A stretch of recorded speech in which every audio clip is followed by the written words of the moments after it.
It's not every day we get a brand new Mortal Kombat reveal, but here in Los Angeles there is a huge event to show us Mortal Kombat 11. They have tattoo parlors, they've got all kinds of art that a lot of the community has put together. You can get your photograph doing a finishing move over there. Fatality. Lots of cool stuff here to check out, but let's take a look at the game. Round 1, fight. Hi, my name is Steve Beran. I'm the director of art at NetherRealm Studios. As an art director at NetherRealm with Mortal Kombat, I oversee just the general look of the game and look at the characters, environments, and effects and animation. One of my big roles is I've been associated with Mortal Kombat for so long, since MK3, so it's been a long time. But I think me along with some of the old timers, Ed included, one of our jobs is to kind of just maintain the brand, just kind of guard of like, hey, Scorpion wouldn't do that, or Sonya wouldn't do that, and kind of just maintain consistency and maintain the Mortal Kombat brand. What are you doing to protect Earthrealm? Everything in my power, Sonya Blade. How about protecting us from you? We're totally excited about Ronda Rousey doing the voice. It's not her face as the model. It does resemble her quite a bit, whether it was intentional or not, but it's there's a resemblance. Mission accomplished. Here to die again, Garrus. With each one, your defeat grows closer. We love Garrus. I think he's just a really good, fresh, new character to Mortal Kombat. We wanted to give him sand abilities from day one. He can turn into sand and teleport. You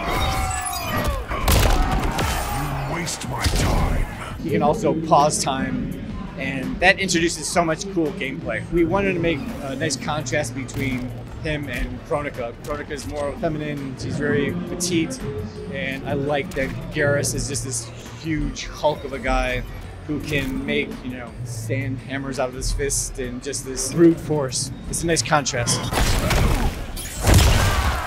The character customization is probably one of the most exciting things, especially for me, art-wise. It allows players to create the version of any character they want with any kind of costume variation they want.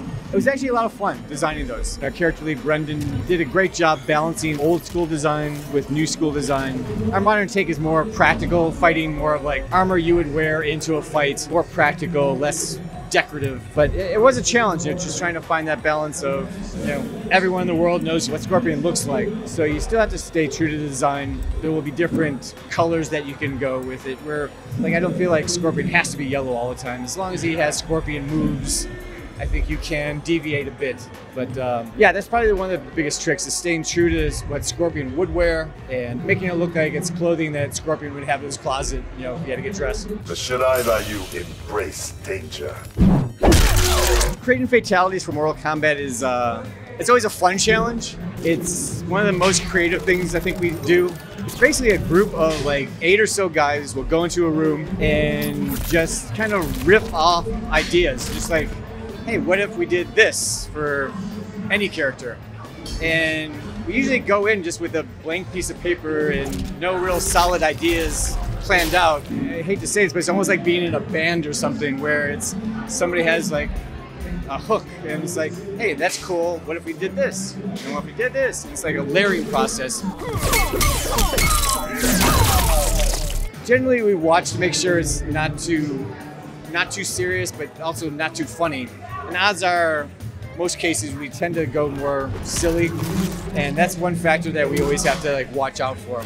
Once we have a general idea, we storyboard it out, and just real quickly, and then we give it to Ed, and run over the beats with Ed, and Ed will give his comments, and he always has something to add. They can't be too long, can't be too short. Very much of them are based on beats, where it's just a good continuation. If there's too long of a pause, it feels too slow, it doesn't feel right, and we'll adjust it to make it feel good. That's the creative side of it, and then we hand it off to our cinematic team, and they put it all together, and we review it over and over and over again until it just feels right, then add effects and music, and so everybody in the whole building pretty much touches it. It's not just like, hey, we had this idea and made it happen. It's a whole studio effort, to be honest.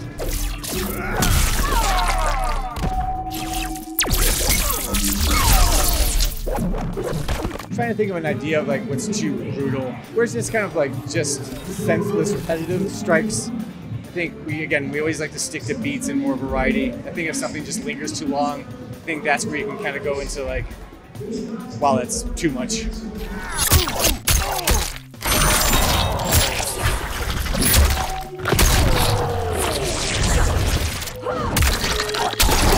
We held on to the game longer this time. I'm happy we did. Instead of being distracted by other shows or other, demonstrations of the game, we just held it tighter to ourselves, stayed on track, focused on target. I think it provided a much better launch today, where it's a stronger game. The game just feels better, looks better than it would have if we showed it earlier.